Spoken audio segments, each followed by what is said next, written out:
الحمدللہ رب العالمین والصلاة والسلام علی سید المرسلین اما بعد فاعوذ باللہ من الشیطان الرجیم بسم اللہ الرحمن الرحیم الصلاة والسلام علیک یا رسول اللہ وعلی آلک واصحابک یا حبیب اللہ الصلاۃ والسلام علیک یا نبی اللہ وعلی آلک واصحابک یا نور اللہ۔ درود پاک پڑھنے کے بے شمار فضائل و برکات ہیں، بہت ساری احادیث فضائل درود میں ملتی ہیں، اور اگر میں آج ایک سوال آپ سے کرنا چاہوں کہ ایک مسلمان ہونے کی حیثیت سے آپ کے دل میں کیا کیا خواہشات ہیں، یعنی آپ کیا کیا چاہتے ہیں دنیا میں، مرتے وقت کیا چاہتے ہیں، قبر میں آپ کیا چاہتے ہیں کہ آپ کے ساتھ کیا ہو، محشر کے میدان میں کیا ہو، کبھی اکیلے پہ بیٹھ کر ایک لسٹ بنائیں کہ these are my all desires which I want in دنیا اینڈ ان آخرہ ان ہیئر آفٹر۔ ٹھیک ہے، اب میں آپ کو کچھ حدیثوں کا، کچھ روایتوں کا نچوڑ عطر پیش کرنے جا رہا ہوں۔ اب غور سے سنتے جائیے اور ہر جملے کے بعد ہو سکے تو سبحان اللہ کہیے، ایمان تازہ ہو جائے گا۔ اگر آپ چاہتے ہیں کہ آپ کے رزق میں برکت ہو تو درود پاک پڑھیے، اگر آپ چاہتے ہیں کہ بیماریاں دور ہو جائیں تو درود پاک پڑھیے، اگر آپ چاہتے ہیں کہ ہماری عزتوں کی حفاظت ہو، کبھی ذلیل و رسوا نہ ہو تو درود پاک پڑھیے، اگر آپ چاہتے ہیں کہ مصیبتیں دور ہو جائیں، پریشانیاں دور ہو جائیں تو درود پاک پڑھیے، اگر آپ چاہتے ہیں کہ مرتے وقت کلمہ نصیب ہو، بلکہ مرتے وقت سرکار علیہ الصلوۃ والسلام کا دیدار بھی نصیب ہو تو آپ درود پاک پڑھیے، قبر میں جلوہ مصطفیٰ ہو، اور جب قیامت کے دن اٹھیں تو نبی پاک کے پرچم تلے اٹھیں اور آقا اپنے ساتھ جنت میں لے جائیں تو کثرت سے درود پاک پڑھیے۔ اور سنیے، خواب میں نبی پاک کا جلوہ دیکھنا ہے تو درود پاک پڑھیے، اور بار بار مدینے جانا ہے تو بھی درود پاک پڑھیے۔ ہن کوئی گل باقی رہ گئی ہے؟ اب کوئی آپ کی خواہش باقی رہ گئی ہے ایک مسلمان ہونے کی حیثیت سے کہ اگر روزی میں برکت رہے، ذلت و رسوائی سے بچتا رہوں، ٹینشنیں ریلیز ہوتی رہیں، پریشانیاں ختم ہو جائیں، اللہ عزتیں بڑھا دے، کلمے والی موت ملے، آقا کا دیدار ملے، اور محشر میں نبی پاک ساتھ لے جائیں، اور سبحان اللہ جب تک زندہ رہوں بار بار مدینے جاتا رہوں، اور تو کچھ نہیں بچا میرے لیے۔ اور اب میں آپ کو صحیح بتا رہا ہوں کہ یہ ساری بشارتیں، یہ ساری فضیلتیں یہ درود پاک کے اندر موجود ہیں کہ جگہ جگہ میرے آقا علیہ الصلوۃ والسلام نے اس طرح کے انعامات کا اعلان کیا ہوا ہے۔ اس کا مطلب کیا ہوا کہ میری تو ہر تمنا، میری تو ہر خواہش، میرا ہر پرابلم درود پاک سے سالو ہو سکتا ہے۔ وہ شاعر نے ایسے نہیں کہا کہ انہوں نے کیا لکھا، ہر درد کی دوا ہے صلی علی محمد، ہر درد کی دوا ہے صلی علی محمد، تعویذ ہر بلا ہے صلی علی محمد۔ اب ذرا آپ سوچئے کہ ہر درد کی دوا جب درود پاک ہے، ہر پرابلم کا سولوشن درود پاک ہے، تو پھر میں درود پاک پڑھنے میں سستی کیوں کر رہا ہوں؟ ایکچولی یہ بھی شیطان کا ایک وار ہے کہ وہ ہمیں دیگر کاموں میں انوالو کر دیتا ہے، ہمیں درود پاک پڑھنے کا موقع ہی نہیں دیتا۔ جیسے ہی تھوڑا ٹائم ملتا ہے نا، کاروبار پہ بیٹھے کوئی کام نہیں ہے، یا کوئی بندہ کہتا ہے ذرا بیٹھیے گا میں 5 منٹ میں آیا، وہ 5 منٹ بھی، وہ 10 منٹ بھی ہم کیا کرتے ہیں، جیب سے موبائل نکالتے ہیں اور اس کو دیکھنا شروع کر دیتے ہیں۔ بہت سارے جناب ویب سائٹیں ہیں تو پیجز ہیں، 5 منٹ کیا 50 منٹ بھی نکل جائیں پتہ نہیں چلتا۔ حالانکہ اگر یہ ذہن بنا ہوا ہو کہ جب جب موقع ملے جیب سے موبائل نہیں، جیب سے تسبیح نکالنی ہے، کلمہ پڑھنا ہے، درود پڑھنا ہے، جنت کا سامان کرنا ہے، اسی دنیا میں رہ کر ہی کرنا ہے نا۔ اور یہ یقین مانیں، زبان جو ہے نا یہ کمال کی نعمت ہے، اسی زبان سے جنت کمانا آسان ہے، لیکن یہی زبان گناہوں کے سبب جہنم میں بھی لے جا سکتی ہے۔ حالانکہ زبان سے نیکی کمانا کتنا آسان، سب مل کر کہیے سبحان اللہ، اب کہیے الحمدللہ، اب کہیے اللہ اکبر۔ کتنی دیر لگی؟ 30 سیکنڈ بھی نہیں لگے۔ اگر آپ سے بھی میں سوال کروں کہ آپ 30 سیکنڈ میں کتنے پیسے کما لیتے ہیں؟ کوئی شخص کبھی اکیلے میں بیٹھے بیٹھے 1 منٹ کا حساب کرنا کہ اگر میں مہینے کے 20 لاکھ روپے بھی کماتا ہوں تو روز کے کتنے بنے؟ ٹھیک ہے، اب ایک دن میں 1 گھنٹے کے کتنے بنے؟ اب 1 گھنٹے میں 1 منٹ کے کتنے بنے؟ تو شاید یہ چند روپے بنیں گے۔ 20 لاکھ مہینے کمانے والے کے بھی 1 منٹ میں چند روپے ہی بنیں گے۔ لیکن آؤ میں بتاتا ہوں آپ نے ان 30 سیکنڈز میں کیا کما لیا ہے۔ میرے نبی کے سچے وعدے ہیں، جو ایک بار سبحان اللہ کہے اس کے لیے جنت میں درخت لگا دیا جاتا ہے، ایک بار الحمدللہ کہے جنت میں درخت لگ جاتا ہے، ایک بار اللہ اکبر کہے جنت میں درخت لگ جاتا ہے۔ اچھا، وہ کمایا جو دنیا کے پیسوں سے حاصل بھی نہیں کیا جا سکتا۔ آؤ سارے مل کر اپنی ساری رقم ملاتے ہیں، ساری ویلتھ ملاتے ہیں، ہم سب مل کر بھی جنت میں ایک درخت نہیں خرید سکتے۔ Nobody have power to buy a tree in heaven۔ جنت میں کوئی درخت اپنی مرضی سے نہیں خرید سکتا، مگر رب کی رحمت دیکھو، صرف زبان کو تھوڑی حرکت دینی ہے، ذکر کرنا ہے اور جنت میں درخت حاصل کر لینا۔ تو کیوں نہیں یہ نیکیاں کرتے؟ اللہ کرے کاروباری لوگ بیٹھے تو سچے کاروباری بنو نا، کہ جب ٹائم کا تھوڑا سا حصہ ملے۔ یار مثال دیتا ہوں، اگر ذہن بناؤ نا نیکی کمانے کا، تو مثال دیتا ہوں، اگر آپ کو کوئی کہے یار ذرا 10 منٹ میں آیا، تو فوراً دماغ میں ایک کلک ہو گیا 10 منٹ میں سورہ یاسین پڑھی جا سکتی ہے، موبائل نکال کر سورہ یاسین پڑھ لیتا ہوں، 10 قرآن کا ثواب مل جائے گا۔ یہ بھی تو وقت کا استعمال ہے نا۔ لیکن وقت ضائع روزانہ گھنٹوں کرتے ہیں، مگر ذکر نہیں کرتے، درود نہیں پڑھتے، اور پھر کہتے ہیں پریشان بہت ہوں، برکتیں نہیں ہیں، ٹینشنیں ریلیز نہیں ہو رہی ہیں۔ میرے آقا نے فرمایا ہے کہ جو پریشانی میں ہو، مصیبت میں ہو، اسے چاہیے کہ درود پڑھے، کہ درود مصیبتیں اور پریشانیوں کو لے جاتا ہے۔ تو نیت کرتے ہیں انشاءاللہ، میں بھی کرتا ہوں کہ انشاءاللہ روزانہ کثرت سے درود پاک پڑھیں گے، انشاءاللہ اپنے آپ کو فضول باتوں سے بچائیں گے اور انشاءاللہ ذکر و درود کریں گے انشاءاللہ۔ ایک اور فارمولہ دے دیتا ہوں آپ کو، ٹائم مینجمنٹ ہونی چاہیے نا۔ بہت سارے لوگ واک کرتے ہیں، بہت اچھی بات، کرنی چاہیے صحت کے لیے، ٹھیک ہے۔ اگر ہمارا واکنگ ٹائم یہ درود ٹائم بن جائے کہ جب بھی میں نے واک کرنی ہے، شوز تو لیتے ہی ہیں نا، تسبیح بھی لے لی، اب جتنی دیر 40 منٹ کی واک کر رہے ہیں، 30 منٹس کی واک کر رہے ہیں، تسبیح ہاتھ میں ہے، کلمہ پاک پڑھتے ہوئے، درود پڑھتے ہوئے واک کرو گے، 2 فائدے ہوں گے۔ صحت تو اچھی ہوگی، آخرت میں نیکیاں بھی جمع ہو جائیں گی، اور جس جگہ سے گزرو گے نا واک کرتے ہوئے، وہ ساری جگہ درود پڑھنے کی گواہ بھی بنتی چلی جائے گی۔ بس مائنڈ سیٹ کی بات ہے کہ یار کہاں کیا نہ کمایا جا سکتا ہے، کہاں کیا اچیو کیا جا سکتا ہے، تو اللہ مجھے بھی ایسا ذہن عطا فرمائے۔ آج انشاءاللہ اس سنت و بڑے اجتماع میں ہم جس موضوع پر بات کریں گے وہ ہے the most precious thing in our life, ہماری زندگی کی سب سے قیمتی چیز وہ کیا ہے، اس پر غور کرنا ہے۔ ہماری زندگی میں ہم پیسوں کی، اپنی قیمتی چیزوں کی بڑی فکر کرتے ہیں، کرنی بھی چاہیے۔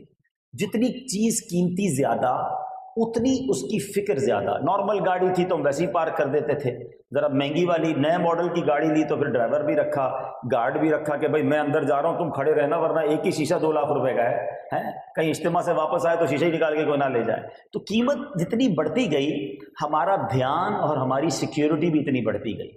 لیکن ان تمام چیزوں کے پارٹ آف دیٹ ایک چیز ایسی ہے کہ جو اگر اس کی حفاظت نہ کی گئی تو ہم کہیں آخرت میں مارے نہ جائیں۔ وہ چیز کیا ہے میں بتاتا ہوں آپ کو، مگر اس سے پہلے میں آپ کو واقعہ سناتا ہوں۔ ایک شخص تھا، اس کی بچی چھوٹی تھی اور غریب آدمی تھا۔ اس نے سوچا کہ پلان کیا کہ 20 سال میں بچی کی میں شادی کروں گا، جب یہ 18-20 سال کی ہوگی تو میں ایک کام کرتا ہوں، روز کے کچھ پیسے بچاتا ہوں۔ ماں باپ ہوتے ہیں نا، اپنے بچوں کا خیال رکھتے ہیں، تو روز کے مثال کے طور پہ اس نے پلان کیا کہ روز کے 200 روپے یا 500 روپے میں اپنے کام سے نکال کر ایک ڈبہ بنایا اس نے، اس میں ڈالتا رہوں گا، 18 سال میں تو بڑی رقم جمع ہو جائے گی، تو میری بچی کی میں دھوم دھام سے شادی کروں گا۔ اچھی نیت تھی، روز پیسے ڈالتا۔ بعض اوقات دن میں خیال آتا کہ کپڑے نئے خرید لوں، کبھی باہر ریسٹورنٹ میں کھانا جاؤں، کہتا نہیں، ماں باپ قربانی دیتے ہیں نا اپنی بچی کے لیے، وہ اپنی خواہشات کو مارتا گیا اور روز کے پیسے ڈالتا گیا۔ آفٹر 18 ایئرز، بہت بڑا ڈبہ تھا وہ لکڑی کا، گھر میں بنا دیا، اب تو خوب پیسے جمع ہو گئے ہوں گے، اب کھولتے ہیں، بچی بھی بڑی ہو گئی، اب یہ پیسے سارے انشاءاللہ بچی کی شادی میں کام آئیں گے۔ جیسے اس نے ڈبہ کھولا، اس کی جان گویا حلق میں آ گئی، کہ حیران رہ گیا کہ وہ سارے نوٹ جو اس نے اس میں ڈالے تھے نا، اصل میں اس ڈبے میں کوئی سوراخ رہ گیا تھا دیمک اندر چلی گئی اور وہ سارے نوٹ اس نے ختم کر دیے. اچھا اب ذرا تھوڑی دیر کے لیے اپنے آپ کو اس جگہ رکھ کر سوچئے کہ افسوس کا عالم کیا ہوا ہوگا. 18 سال کی محنت اور روز کا اس نے اس میں پیسے ڈالے کہ مجھے آج ایک بڑی رقم ملنی تھی، سب ختم. ذرا سوچئے اس کی تکلیف، اس کا افسوس کیسا ہوگا. مگر میں اس سے بھی بڑی بات کرنے جا رہا ہوں. ٹھیک ہے اس کے پیسے ختم ہو گئے، مگر وہ چاہے تو اب دوبارہ کما سکتا ہے، پھر جمع کر سکتا ہے. لیکن اگر کوئی شخص قیامت کے دن اللہ کی بارگاہ میں پیش ہو، اس کو یہ پتا ہے میں نے روزے بھی رکھے ہیں، نمازیں بھی پڑھی ہیں، حج بھی کیا ہے، زکوٰۃ بھی دی ہے، کچھ نہ کچھ عبادتیں بھی کی ہیں، اور آج تو اس کا اجر ملنے کا دن ہے. اور جب ادھر نامہ اعمال کھولا جائے اور اسے کہا جائے کہ تیرے نامہ اعمال کے سارے اعمال برباد ہو گئے، تیری نیکیاں ساری برباد ہو گئی ہیں، مجھے سچ بتائیے وہ افسوس کیسا ہوگا.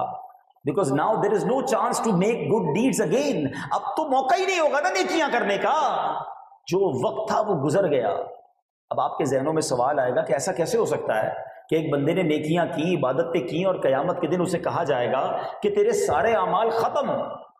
تو جناب آج میں اسی ٹاپک کو ڈسکس کرنے آیا ہوں کہ جو ہمارے اعمال ہیں نا وہ ہمارے لیے بہت قیمتی ہیں اور ہمیں اس کی حفاظت کرنی ہے.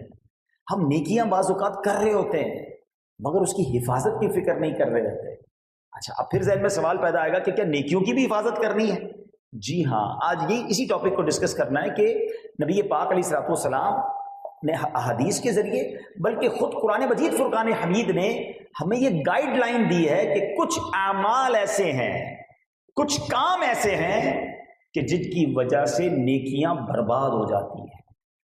اللہ اکبر. آج میں نے وہ چند باتیں آپ کو بتانی ہیں کہ جن سے اوائڈ کرنا ضروری ہے، ورنہ ایسا نہ ہو کہ میں روزے بھی رکھوں، میں نمازیں بھی پڑھوں. میں جناب دیکھیے یہ سب چیزیں اسٹرگل سے ہوتی ہیں. شیطان تو نہیں رکھنے دیتا نا، نمازیں نہیں پڑھنے دیتا، روزے نہیں رکھنے دیتا، زکوٰۃ دو تو دل پہ بوجھ ڈالتا ہے کہ اتنے پیسے جا رہے ہیں. سب کچھ کیا میں نے اور پھر اس کے بعد نل اینڈ وائٹ، اعمال برباد، یہ کیسے؟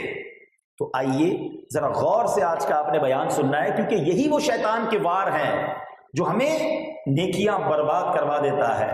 سب سے پہلی چیز اور سب سے اہم چیز جو تمام کی تمام نیکیاں برباد کر دیتی ہے، یہ ہم نے غور سے سننا ہے، وہ یہ ہے کہ بندہ جو ہے ایمان سے ہی باہر ہو جائے.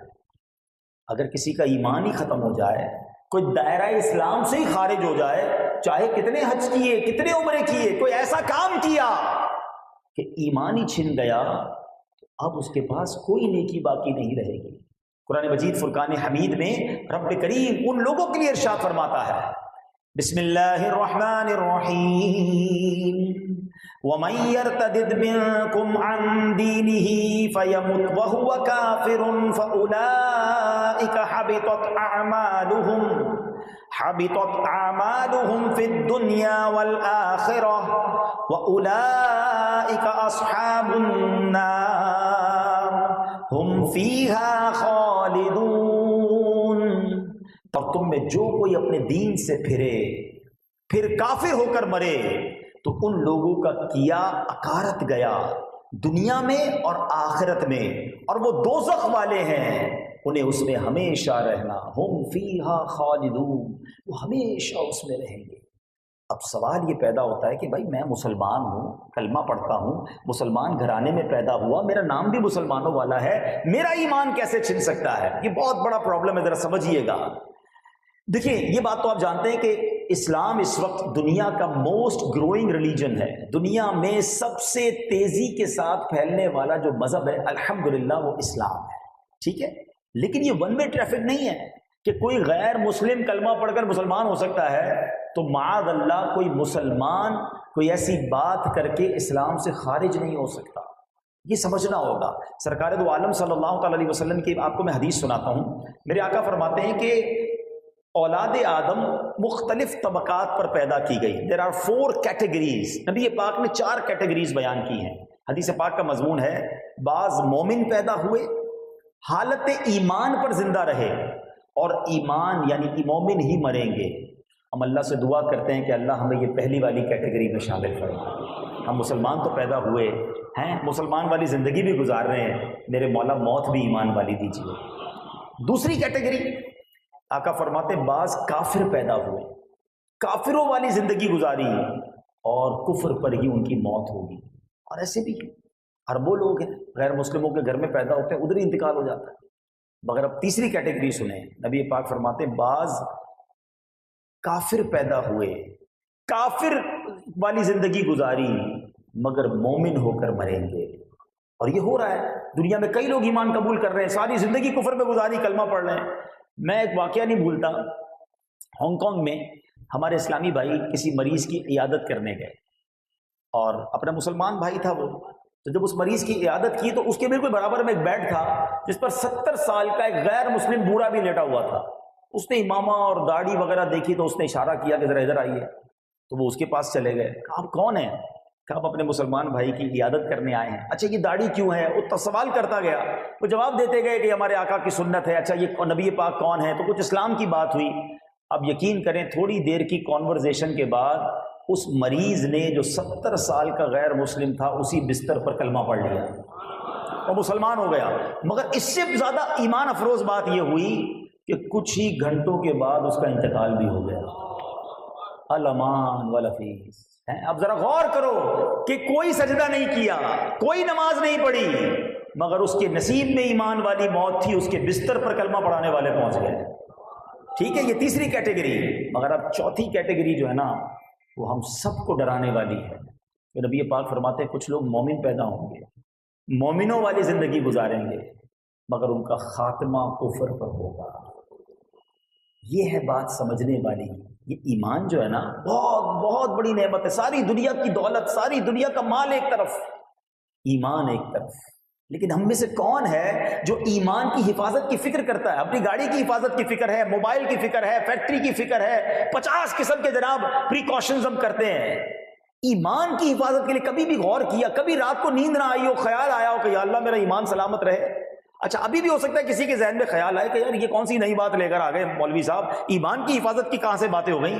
آؤ میں آپ کو آپ کے نبی کی دعا سناتا ہوں. اللہ کے حبیب کی تعلیم دیکھو.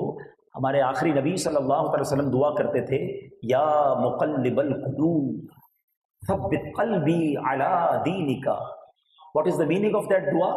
اے دلوں کو پھیرنے والے، میرے دل کو اپنے دین پر ثابت قدمی عطا فرما. اللہ کے نبی دعا کر رہے ہیں، اللہ کے وہ ہیں جن کے صدقے ہمیں دین ملا ہے.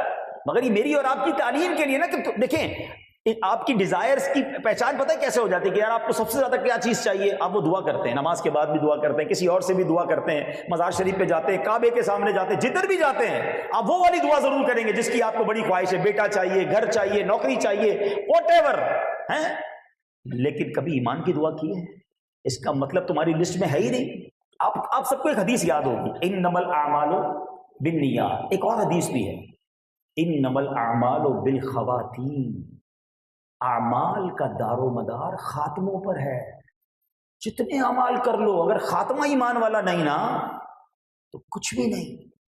اچھا اب آتے ہیں اگین، کوئی کوشچن ذہن میں آ سکتا ہے کہ ٹھیک ہے سمجھ آ گیا، ایمان کی حفاظت کی فکر بھی کرنی ہے، اس کی دعا بھی کرنی ہے، مگر وہ کون سی چیزیں ہیں جن سے ایمان چھین سکتا ہے؟ ہاں یہ بات بہت ضروری ہے. جب تک پرابلم نہیں پتا ہوگی تو سولوشن نہیں آئے گا.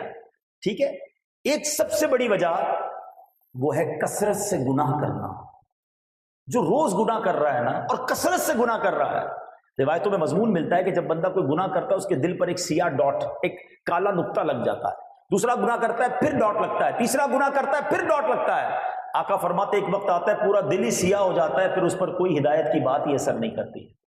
تو جو کثرت سے گناہ کرتا ہے ڈر ہے کہ مرتے وقت اس کا ایمان چھین لیا جائے. دوسرا سبب جو بہت آج کل عام ہے اور وہ ہے بے باکی. اب جوکس کے اندر، کامیڈی کے اندر، گانوں کے اندر سازش کی گئی ہے، ایسے الفاظ ڈال دیے گئے کہ جس میں اللہ رسول کی، جنت کی، دوزخ کی، فرشتوں کا مذاق اڑایا جاتا ہے، اور ہمارے مسلمان اس پہ کہہ کے مار کے ہنس رہے ہوتے ہیں. کلپ شیئر کرتے ہیں، دیکھو یار کیسا مزیدار کلپ ہے. کیا ایسے گانے نہیں جس پہ معاذ اللہ محبوب کو سجدہ کرنے کی بات کی گئی، خدا مانا گیا، ظالم کہتے ہیں خدا کو گانوں کے اندر، اور نوجوان گنگنا رہے ہیں، کسی کو فکر ہی نہیں ہے کہ ہمارا ایمان.